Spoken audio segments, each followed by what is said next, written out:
Pak Ganjar dan Pak Anies itu datang dengan tingkat akurasi data yang sangat rendah. Bahkan tadi saya sebut kecenderungan punya kebohongan. Kalau kemudian ada nilai, kan kalau Pak Ganjar menilai 5, itu kan menilai 5 itu menilai kinerja hukum Indonesia.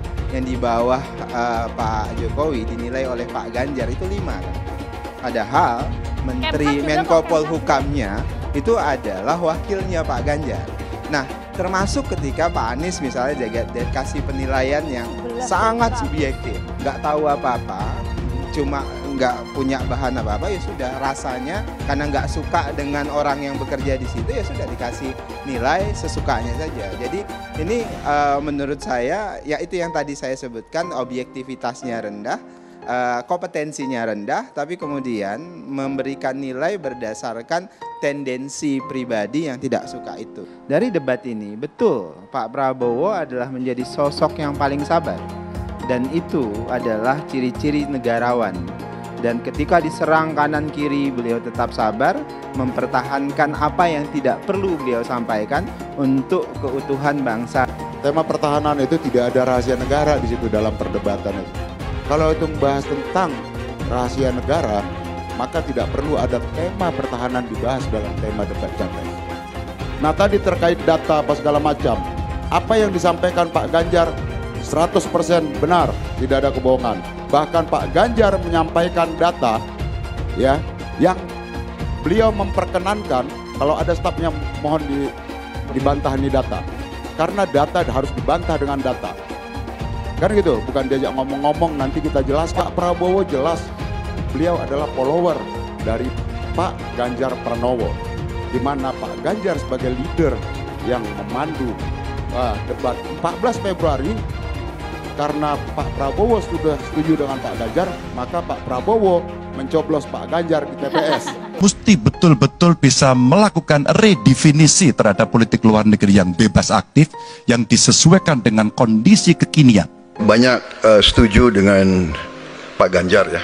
Pertahanan kita mesti masuk pada wilayah 5.0. Baik ya, sekali lagi saya harus mengatakan, saya kok banyak sependapat dengan Pak Ganjar. Kita mesti menguatkan BSSN. Dan kita penting untuk membuat security system yang baik. Saya nggak mengerti, jangan-jangan guru kita, buku kita sama Pak Ganjar. Waduh, saya nggak ikut capres, nanti kalau saya ikut baru saya tanggapan.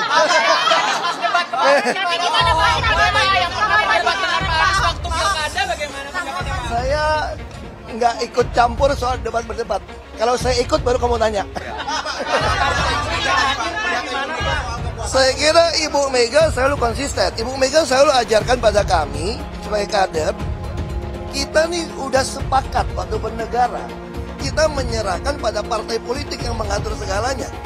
Anda mau pilih panglima TNI, pilih polisi, pilih siapapun, KPU mesti lewat partai politik, mencalonkan juga partai politik. Maka Ibu sangat konsisten. Yang paling penting kata Ibu, harus melatih, mendidik rakyat untuk mengerti.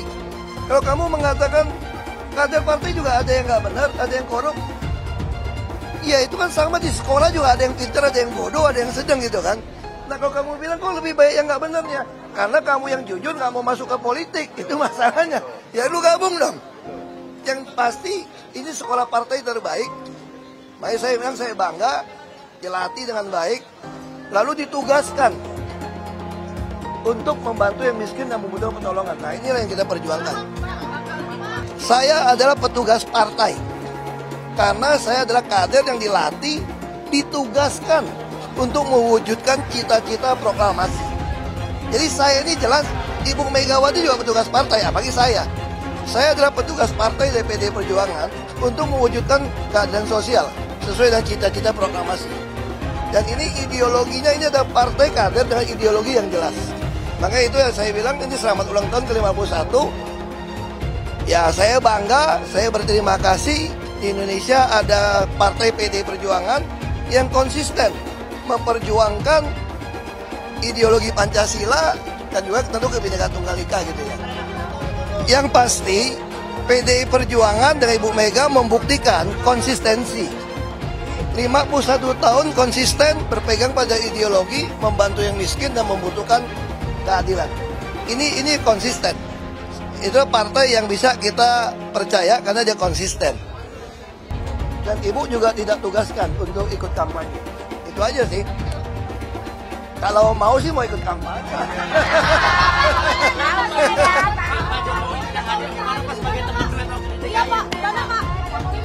Saya nggak ada WA beliau, nanti mau tanya.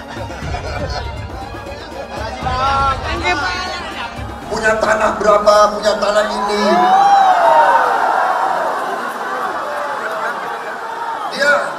Dia pintar atau goblok sih?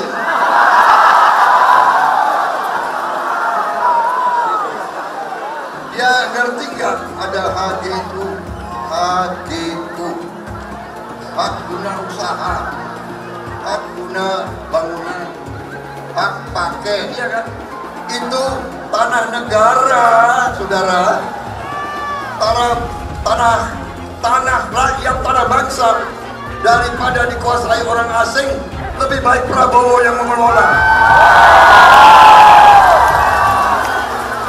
Tapi manakala pemerintah memerlukan saya, segera menyalahkan. Gak usah dibawa-bawa debat lah. Anda hanya memperlihatkan ketololan Anda. Bapak Presiden menyampaikan, Bapak punya lahan lebih dari 340.000 hektar, sementara TNI kita, prajurit kita, selebih dari separuh tidak punya rumah dinas. Itu fakta, tidak perlu dibicarakan secara tertutup.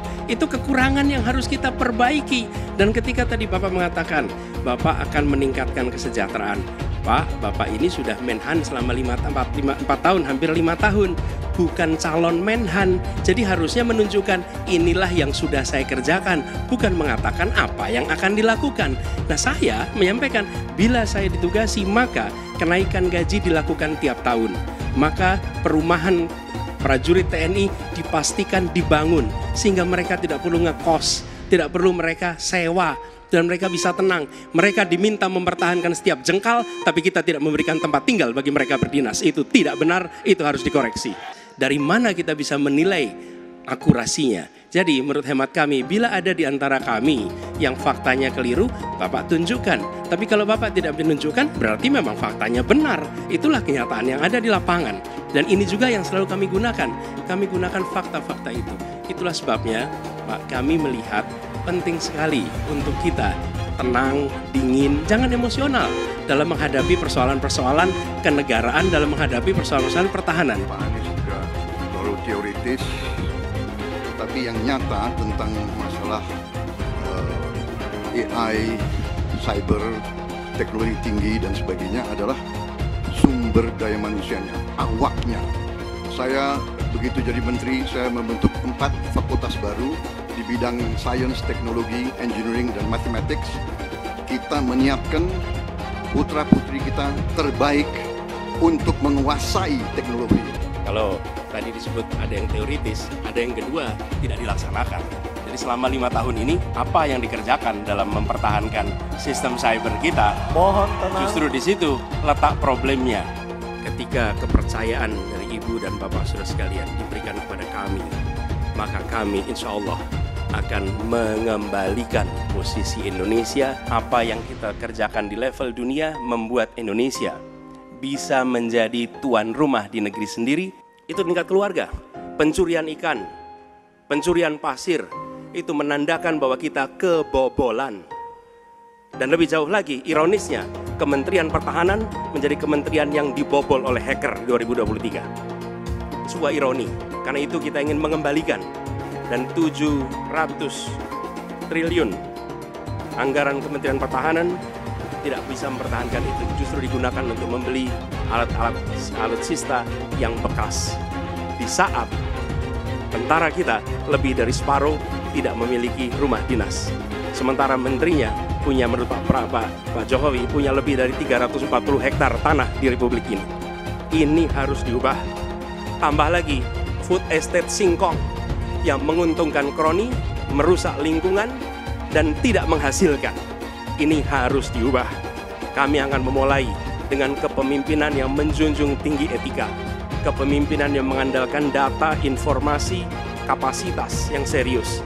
Kita ingin Republik ini berperan di level global, dijaga secara serius untuk rumah tangga, untuk nasional, sehingga kewibawaan kita adalah kewibawaan berdasarkan kekuatan. Untuk itu kita butuh perubahan. Kita tidak mau banyak perubahan. Kita tidak mau yang sudah baik dirombak kembali dan bahkan dibawa mundur kembali. Kita tidak mau mundur ke belakang. Jadi sekedar melanjutkan apa-apa yang sudah dilakukan oleh Pak Jokowi bukanlah jawaban yang tepat buat bangsa Indonesia. Perbaikan. Bukan sekedar keberlanjutan, tapi perbaikan. Apa-apa yang sekarang sudah baik, kita terus perbaiki agar jadi makin baik lagi.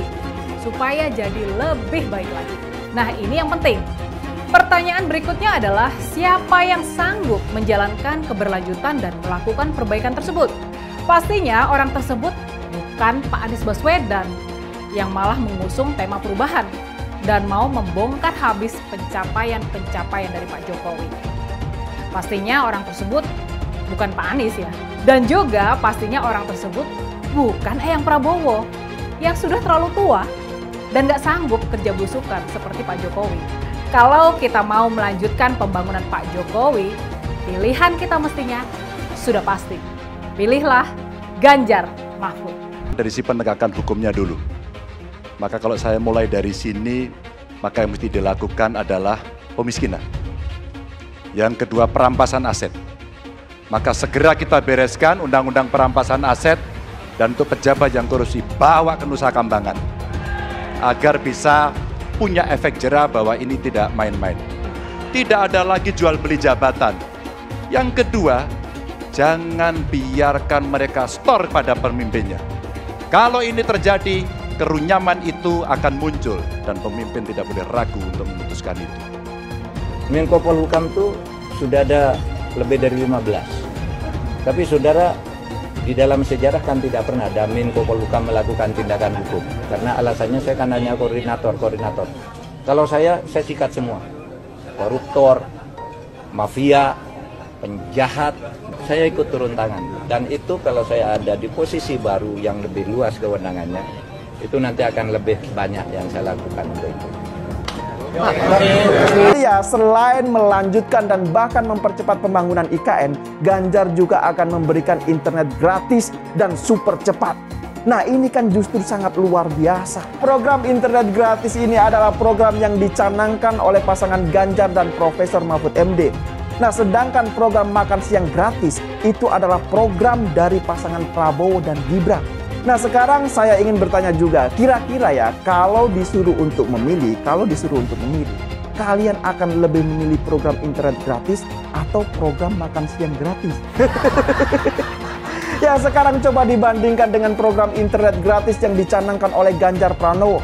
Nah, kira-kira mana yang lebih bermanfaat untuk siswa didik? Saya yakin pasti akan lebih banyak yang memilih internet gratis daripada makan siang gratis.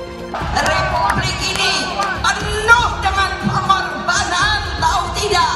Mengapa sekarang kalian yang baru berkuasa itu mau bertindak seperti waktu zaman Orde Baru?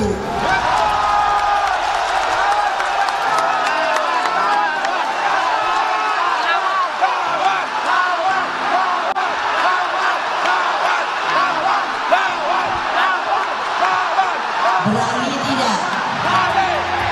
Berani tidak? Berani tidak? Merdeka! Merdeka! Merdeka! Menang kita! Ganjar Mahfud! Satu putaran! Takut apa tidak? Takut apa tidak? Takut apa tidak? Yes, begitu dong. Mestinya ibu nggak boleh ngomong gitu, tapi ibu udah jengkel, tahu nggak? Nah, yang pasti kalau buat saya dibandingkan misalnya Pak Gibran jadi maju, gitu Mas Gibran gitu ya. Ya saya pilih Ganjar sama Mahfud lah, karena lebih teruji kan. Anda jadi wali kota baru 2 tahun 3 tahun kan belum teruji juga. Ini urus negara loh, mau jadi presiden loh. Kalau Anda belum lengkap, belum pernah di legislatif, belum nasional ya maksudnya DPR. Kalau DPR kan boleh ngerti nih pemerintahan seperti apa. Anda belum pernah di eksekutif yang tingkat provinsi, Anda nggak ngerti jadi presiden nanti. Ini bukan soal belajar coba-coba loh. Ini negara dipertaruhkan untuk 2045. Kita kan mau mencapai 100 tahun ini mau jadi apa? Kalau coba-coba, ini negara sebentar lagi 300 juta penduduk kita. Mana boleh kita kasih orang coba-coba. Saya tidak meremehkan anak muda ya. Anak muda bisa lebih kreatif gitu ya. Tapi bicara tata negara, Anda harus mengerti konstitusi. Anda bukan hanya untuk berani untuk maju.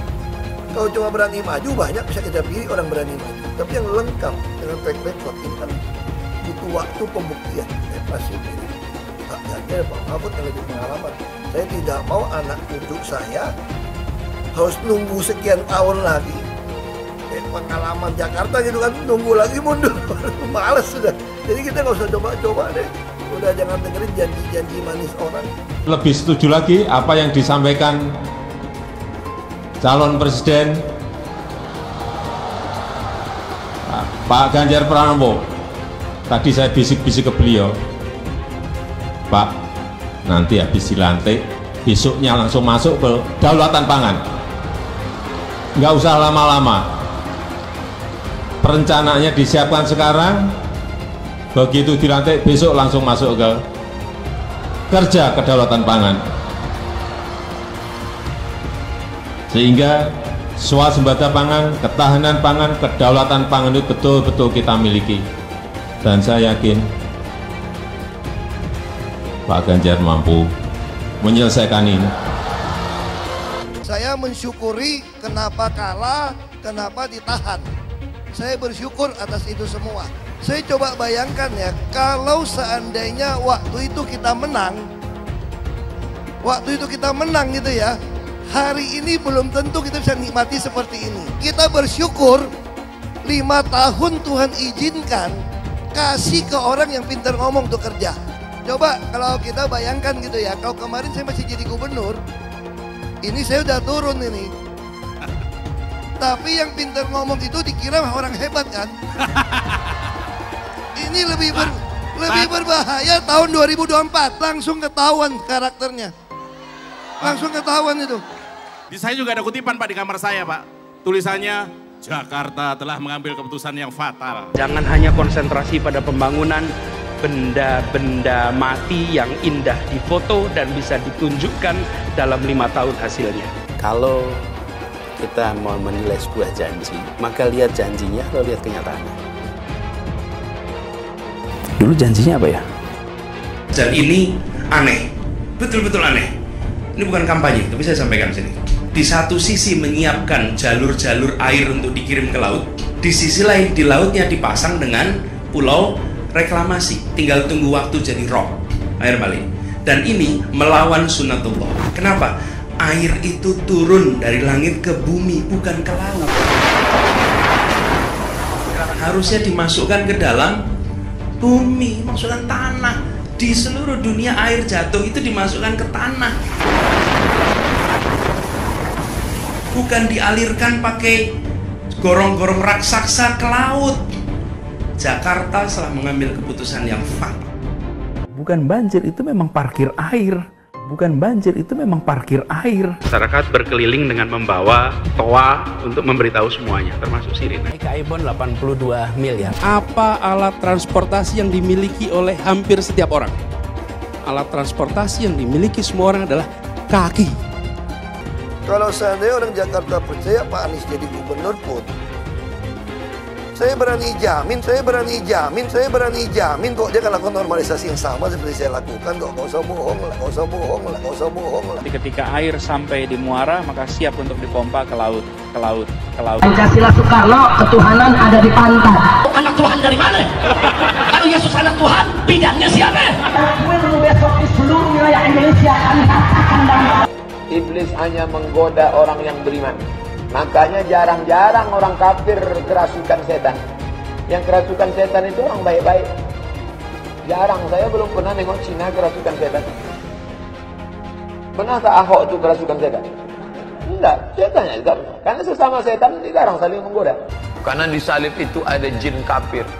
Karena di salib itu ada jin kafir. Karena di salib itu ada jin kafir. Haleluya.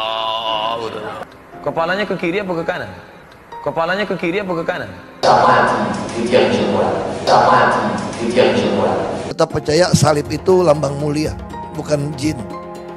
Kok ketawa? Aku nggak nyindir siapa-siapa loh. Anies merupakan antitesis daripada Pak Jokowi.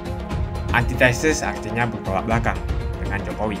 Anies sudah menyatakan tidak akan melanjutkan semua program dari Pak Jokowi. Jadi semua pembangunan yang dilakukan oleh Pak Jokowi akan dihentikan oleh Anies jika Anies menjadi presiden. Lagi pula Anies didukung oleh khilafah dan pendukung Anies adalah ormas seperti FPI dan HTI. Apa kita mau FPI dan HTI kembali di Indonesia jika Anies memimpin?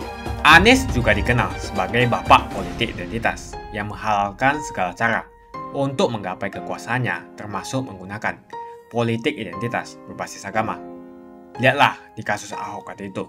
Kita sudah bisa melihat hasil kerja Anies selama 5 tahun di Jakarta. Tidak ada satupun janji yang dipenuhi dan tidak ada kinerja yang bisa dibanggakan.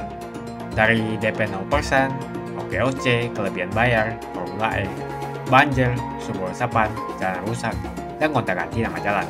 Lihatlah rekam jejak Anies selama 5 tahun. Bayangkan Indonesia ke depan jika dipimpin oleh Anies. Dan bayangkan jika Anies menang. HTI dan FPI, ormas khilafah yang dibubarkan itu akan dikembalikan oleh Anies. Apakah kita mau Pancasila diganti jadi khilafah? Perkataan Ahok sudah terbukti dan Jakarta sudah menjadi korban. Jangan biarkan Indonesia menjadi korban kibulan Anies Baswedan. Umat minoritas, terutama kaum Tionghoa, tidak akan memilih Anies Baswedan. Itu kan jelas tentang indeks yang data yang disajikan oleh Mas Ganjar, indeks pertahanan, militer, perdamaian, ya dari beberapa lembaga-lembaga internasional yang rutin melakukan penilaian terhadap indeks pertahanan di tiap negara. Nah, kemudian itulah yang dijadikan dasar oleh Mas Ganjar. Data itulah yang disampaikan, maka data dibalas dengan data, dijawab dengan data, bukan dengan undangan rapat, diajak membedah data.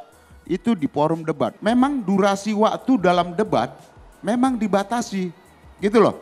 Maka seorang calon pemimpin dia harus perform. Dia siap dengan data, siap dengan penampilan, siap dengan penguasaan substansi, materi. Tadi disampaikan dengan data juga, walaupun singkat. Begitupun dengan Pak Anies ketika menanyakan, ya harus bisa dijawab dengan ini. Bukan kemudian diajak ngomong-ngomong itu loh. Apalagi omon-omon kan itu kan. Tentang anggaran. Kemudian ada food estate, meskipun itu overlap ya. Dari yang seharusnya tupoksinya Kementerian Pertanian diurus Kementerian Pertahanan. Maka ditanyakan, tidak ada yang rahasia, kecuali yang rahasia itu menyangkut tentang strategi. Di mana kita membangun pangkalan militer. Nah itu adalah data yang termasuk dalam kategori rahasia pertahanan negara. Ya. Tapi kalau menyangkut tentang bagaimana postur penganggarannya, bagaimana keberpihakan anggarannya untuk kesejahteraan prajurit, bagaimana penggunaan anggaran di Kementerian Pertahanan yang itu bisa mengakomodir matra-matra di bawah Kementerian Pertahanan yang ditanyakan oleh Mas Ganjar, itu tidak ada yang rahasia di situ. Ya, maka tema pertahanan itu menjadi topik bahasan karena yang dibahas yang umum, bukan yang rahasia. Kenapa ditanyakan detail kepada Pak Prabowo yang saat ini sebagai calon presiden, beliau juga adalah Menteri Pertahanan. Maka ditanyakan. Pak Ganjar dan Pak Anies itu datang dengan tingkat akurasi data yang sangat rendah. Bahkan tadi saya sebut kecenderungan punya kebohongan. Banyak lembaga-lembaga, misalnya Stockholm dan macam-macam, itu yang menempatkan Indonesia nomor 13 terbesar di kekuatannya di dunia. Terkuat di dunia.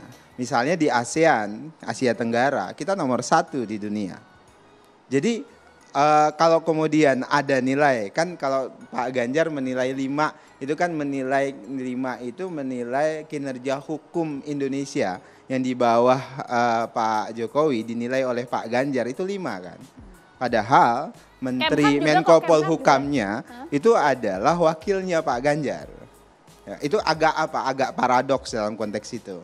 Apalagi di sisi lain ya juga masih dalam konteks memuji Pak Jokowi dan masih konsisten, dan kami tetap konsisten bersama Pak Jokowi dalam konteks ini. Nah, termasuk ketika Pak Anies misalnya kasih penilaian yang sangat subjektif, nggak tahu apa-apa, cuma nggak punya bahan apa-apa, ya sudah rasanya karena nggak suka dengan orang yang bekerja di situ, ya sudah dikasih nilai sesukanya saja. Jadi ini menurut saya ya itu yang tadi saya sebutkan, objektivitasnya rendah, kompetensinya rendah, tapi kemudian memberikan nilai berdasarkan tendensi pribadi yang tidak suka itu. Pak Prabowo itu tidak secara gamblang misalnya mengeksplorasi kelemahan pertahanan kita. Karena bagi Pak Prabowo ada 2 hal. Hal pertama itu terkait dengan moral bangsa.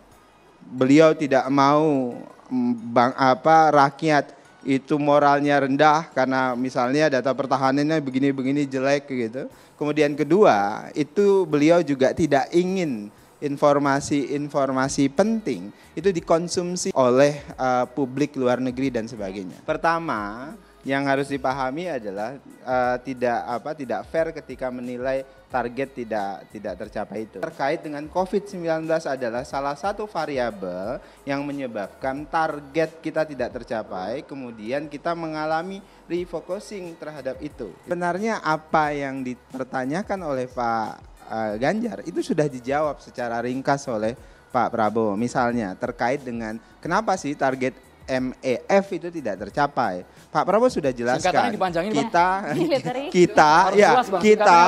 Kita mengalami pandemi COVID selama beberapa tahun, ya kan. Minimum essential force itu tidak tercapai. Ya, kemungkinan tidak akan tercapai kata Pak Ganjar. Kenapa? Karena selama 2 tahun itu kita mengalami pandemi COVID dan anggaran Kementerian Pertahanan itu mengalami refocusing yang luar biasa. Semua sumber daya dialihkan untuk penanganan COVID-19.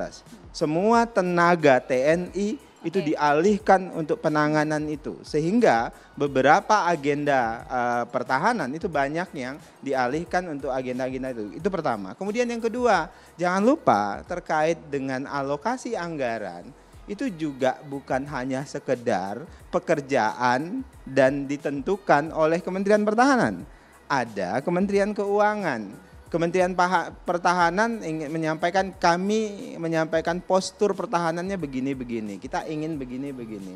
Tentu harus dibicarakan dengan Bappenas, tentu harus bicara dengan Kementerian Keuangan. Termasuk pembiayaan dan sebagainya. Jadi tidak tunggal terkait dengan Kementerian Pertahanan. Termasuk terkait dengan ini. Jadi ini yang tadi saya maksud adalah Pak Prabowo punya perencanaan matang terkait dengan banyak hal termasuk kesejahteraan prajurit. Ya, tapi kemudian dalam beberapa hal ada kondisi kontingensi yang kemudian menyebabkan kita harus mengalihkan prioritas kita. Tukin sudah menuju 80% pada saat ini. Bahkan nanti kita di 2024 kita akan mengalami kenaikan gaji terkait dengan itu. Bahkan Pak Prabowo itu fokus pada pendidikan anak-anak prajurit pada saat ini, pendidikan kelompok universitas buat mereka dan sebagainya. Nah, itu bedanya Pak Prabowo dengan yang lain. Pak Prabowo berdiri atas nama bangsa dan negara, tidak atas nama elektoral ansih. Karena ada yang harus dia jaga, itu pertama. Yang kedua, saya mau jawab supaya tidak berkembang polemik terkait dengan TMI. Karena itu yang banyak berkembang.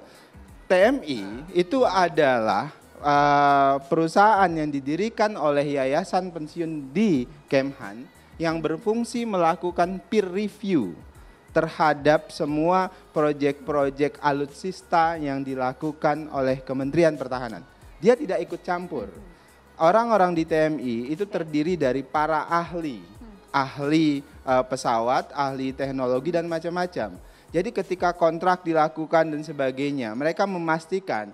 Justru ketika ada TMI ini, kita sedang memastikan supaya proses pembelian alutsista itu jadi transparan. Itu menjadi akuntabel dan sebagainya. Bukan kemudian TMI mengikuti cawe-cawe terkait dengan penentuan proyek apa dan sebagainya. Tapi dia melakukan peer review karena di situ isinya itu adalah para ahli-ahli pesawat, para ahli alutsista, para ahli satelit dan sebagainya. Karena waktu itu tidak sempat Pak Prabowo menjelaskan. Tugasnya jubir itu ada mengamplifikasi apa yang belum dijelaskan bos saya. Nah, itu tugas saya. Nah, sekarang saya sedang menjelaskan itu. Dari debat ini, betul Pak Prabowo adalah menjadi sosok yang paling sabar. Dan itu adalah ciri-ciri negarawan.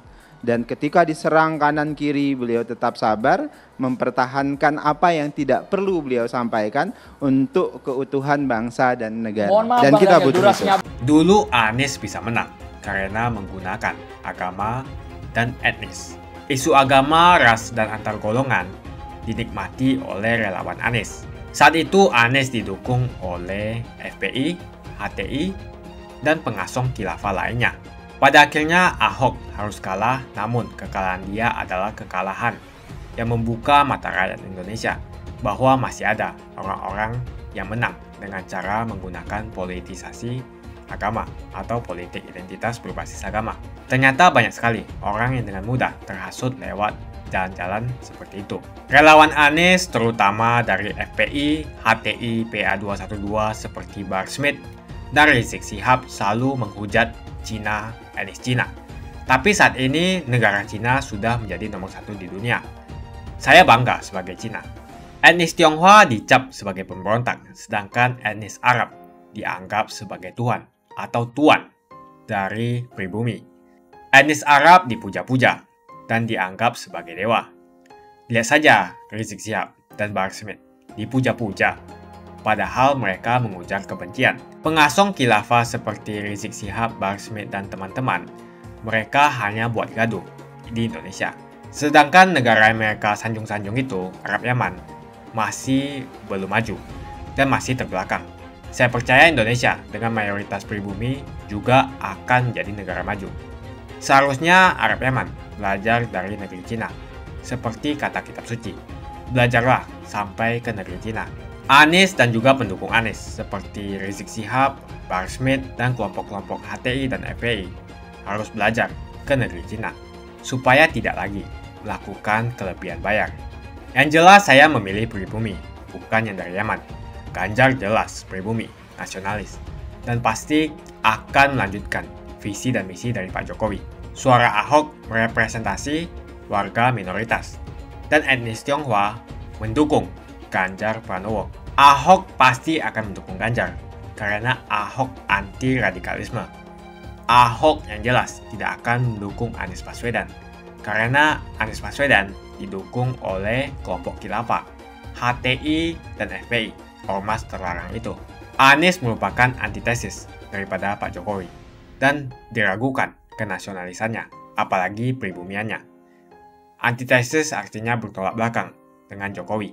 Anies sudah menyatakan tidak akan melanjutkan semua program dari Pak Jokowi. Jadi semua pembangunan yang dilakukan oleh Pak Jokowi akan dihentikan oleh Anies jika Anies menjadi presiden. Lagi pula Anies didukung oleh khilafah, dan pendukung Anies adalah ormas seperti FPI dan HTI. Apa kita mau FPI dan HTI kembali di Indonesia jika Anies memimpin? Anies juga dikenal sebagai bapak politik identitas yang menghalalkan segala cara untuk menggapai kekuasaannya, termasuk menggunakan politik identitas berbasis agama. Lihatlah di kasus Ahok waktu itu. Kita sudah bisa melihat hasil kerja Anies selama 5 tahun di Jakarta. Tidak ada satupun janji yang dipenuhi dan tidak ada kinerja yang bisa dibanggakan. Dari DP 0%, OKOC, kelebihan bayar, Formula E, banjir, sumber resapan, jalan rusak, dan gonta-ganti nama jalan. Lihatlah rekam jejak Anies selama 5 tahun. Bayangkan Indonesia ke depan jika dipimpin oleh Anies. Dan bayangkan jika Anies menang. HTI dan FPI, ormas khilafah yang dibubarkan itu, akan dikembalikan oleh Anies. Apakah kita mau Pancasila diganti menjadi khilafah? Bagian Indonesia Timur yang mayoritas non-muslim seperti Bali tidak akan setuju dengan khilafah atau sistem khilafah. Mungkin Indonesia akan bubar jika Anies menjadi presiden. Perkataan Ahok sudah terbukti dan Jakarta sudah menjadi korban. Jangan biarkan Indonesia menjadi korban kibulan Anies Baswedan. Umat minoritas, terutama kaum Tionghoa, tidak akan memilih Anies Baswedan. Saya yakin karma Ahok mengejar Anies Baswedan. Dulu Anies memainkan politik identitas kepada Ahok. Sekarang Anies dipertanyakan kepribumiannya karena dia teriaman. Itu saja opini saya hari ini. Tuliskan opini kalian tentang Anies Baswedan. Jika kalian setuju dengan pendapat saya di video ini, pastikan kalian menekan like di video ini dan bagikan video ini ke teman dan family Anda supaya mereka semua mengetahui tentang informasi ini.